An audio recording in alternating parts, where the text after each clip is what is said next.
All About Race Cars by Russ Flint, read by Drew Murphy.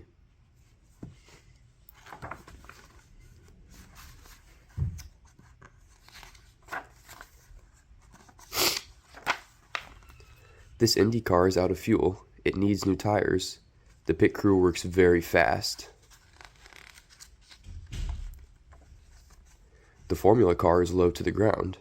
This GTP car is painted in bright, flashy colors. The wheels on a dragster make smoke. This pro stock car has an air scoop. The GTO goes over 200 miles per hour.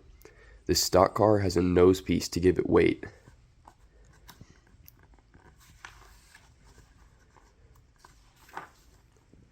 Sprint cars have wings. Midget cars are small, but they are fast. This desert racer hits bumps. It jumps high. Jeeps are not very fast, but they are strong.